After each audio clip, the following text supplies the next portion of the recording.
Java 0 to 1 কোর্সে সবাইকে শুভেচ্ছা জানিয়ে আজকের এই লেকচারটি শুরু করছি। আমরা এই লেকচারটিতে তিনটি টপিক নিয়ে আলোচনা করব। প্রথমেই আমরা হিস্ট্রি সম্পর্কে জানব, তারপর চলে যাব আমরা ইন্ট্রোডাকশনে, এন্ড দেন আমরা শিখব কিভাবে আমাদের এনভায়রনমেন্ট সেটআপ করতে হয়। History of Java. আমাদের ডান পাশে আমরা দেখতে পাচ্ছি তিনি হচ্ছে আমাদের জেমস গ্লসলিং। তিনি আমাদের এই জাভা প্রোগ্রামের জনক।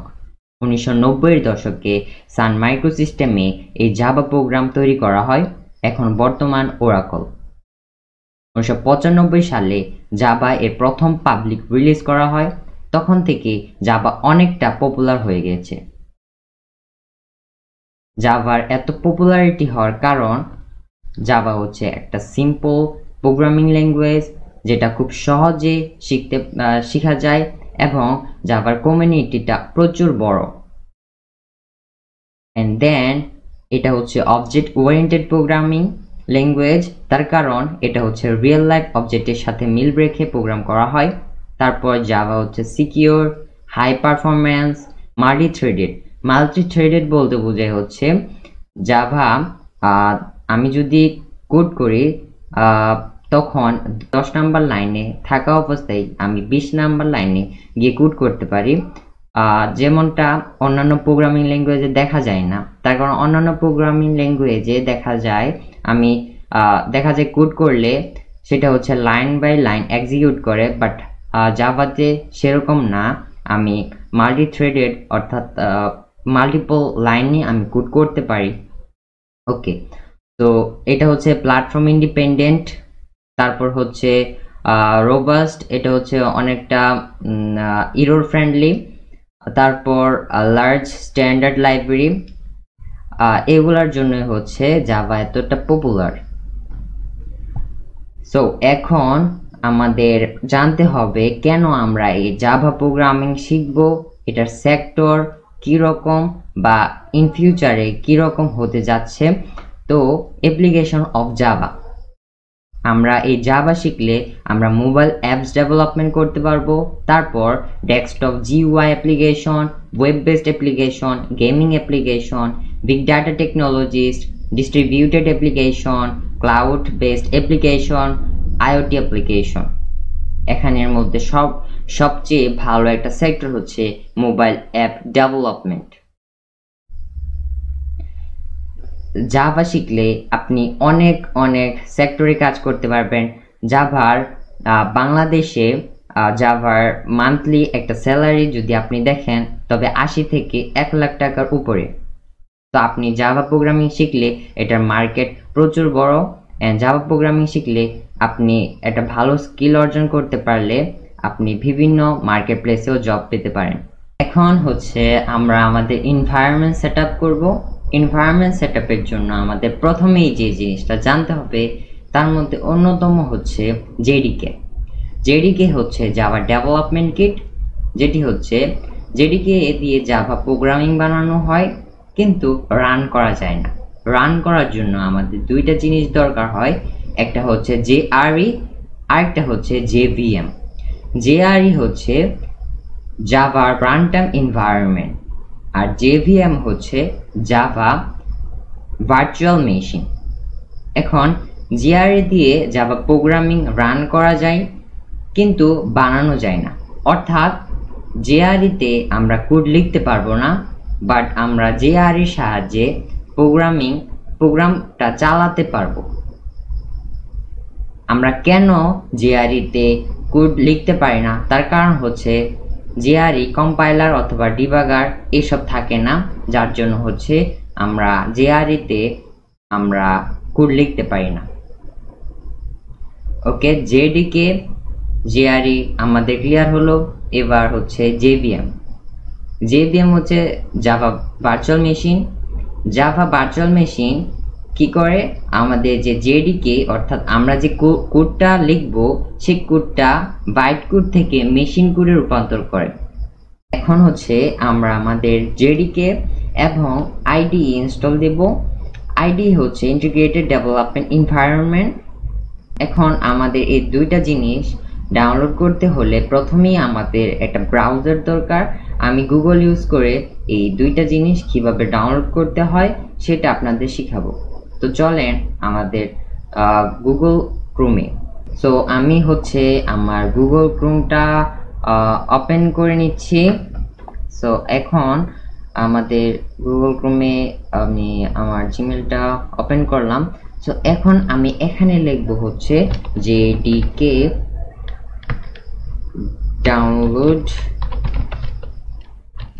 জেডিকে ডাউনলোড লেখার পর আমাদের প্রথমেই ওরাকলের অফিসিয়াল ওয়েবসাইটটা দেখাচ্ছে। সো এখানে আমি ক্লিক করব। ক্লিক করার পর আমাদের সামনে একটি স্ক্রিন আসছে। সো আমরা যদি হালকা একটু নিচে স্ক্রল করি তাহলে দেখতে পাবো এখানে বিভিন্ন ধরনের অপারেটিং সিস্টেম দেওয়া রয়েছে। সো এখানে লিনাক্স, যারা লিনাক্স ইউজ করেন তারা লিনাক্স, যারা ম্যাক ইউজ করেন তারা ম্যাক থেকে ডাউনলোড করবেন।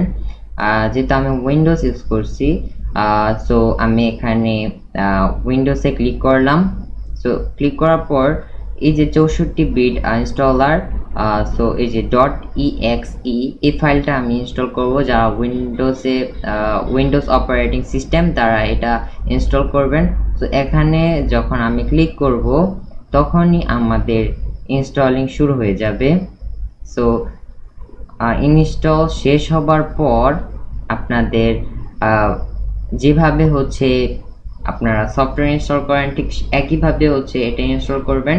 এখন আপনারা কিভাবে বুঝবেন, আমি এটা ক্যান্সেল দিয়ে দিচ্ছি।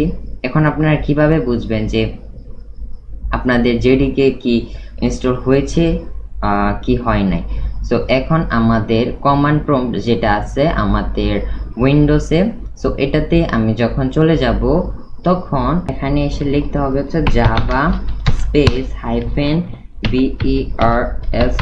ভার্সন। লেখার পর আমি যখন এন্টার চাপ দেব তখন আমাকে এখানে দেখাচ্ছে জাভা ভার্সন 20.0.1। সো তার মানে হচ্ছে আমার জেডিকেটা ইনস্টল করা আছে।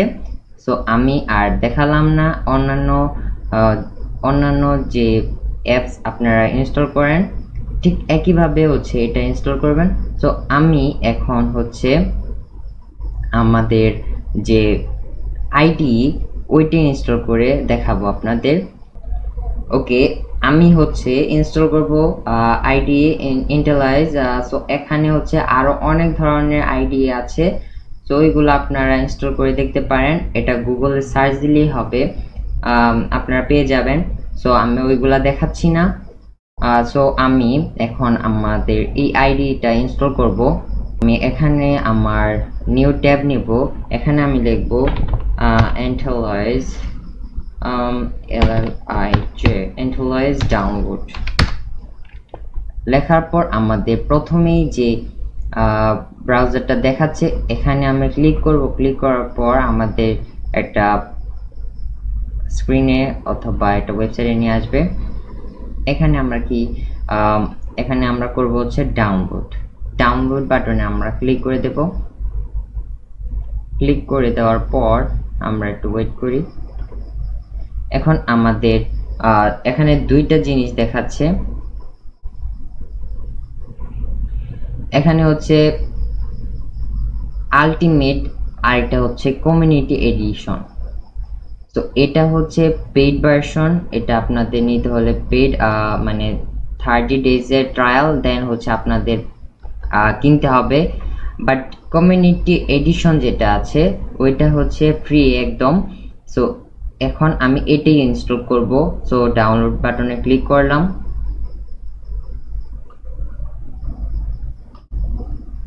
সো আমার ডাউনলোডিং শুরু হয়ে গেছে। ওকে, আমাদের আইডি ডাউনলোড হয়ে গেছে। এখন হচ্ছে আমাদের দিস পিসিতে চলে যেতে হবে। তারপর আমাদের ডাউনলোডস ফাইলে ডাবল ক্লিক করলে আমাদের একটা পারমিশন যাবে। সো এখন এখানে হচ্ছে আমাদের ইয়েস ক্লিক করে দিতে হবে।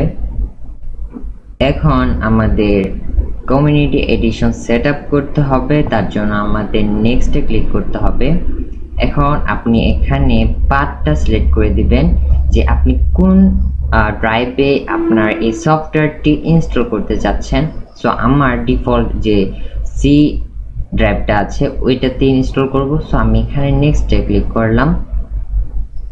নেক্সটে ক্লিক করার পর আমাদের এখানে প্রথম যে চেক মার্কটা ওইটাতে ক্লিক করে দিতে হবে, আর বাকিগুলো আমার লাগবে না। সো আমি নেক্সটে ক্লিক করলাম এবং ইনস্টলে ক্লিক করলাম। সো এখন হচ্ছে আমাদের ইনস্টলিং প্রসেসটা শুরু হয়ে গিয়েছে। সো আমরা দেখতে পাচ্ছি আমাদের ইনস্টলিং কমপ্লিট হয়ে গিয়েছে। সো এখন আমরা চাইলে আমাদের কোড এডিটরটা রান করতে পারি।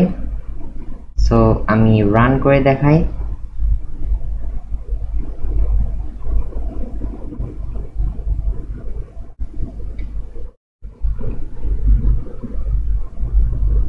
তারা হচ্ছে আমাদের একটা টার্মস এন্ড কন্ডিশন অর্থাৎ ওদের একটা পলিসি দিয়েছে।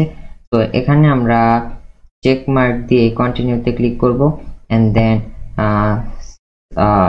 ডোন্ট সেন্ড ক্লিক করার পর আমাদের আইডিটা ওপেন হবে। আমরা দেখতে পাচ্ছি আমাদের কোড এডিটরটা ওপেন হয়ে গিয়েছে। থ্যাঙ্কস এ লট আপনারা যারা এই ভিডিওটা সম্পূর্ণ দেখেছেন, অনেক অনেক ধন্যবাদ জানাই আপনাদের। তো আজকের ভিডিও এই পর্যন্তই, দেখা হচ্ছে অন্য কোনো ভিডিওতে। Good bye.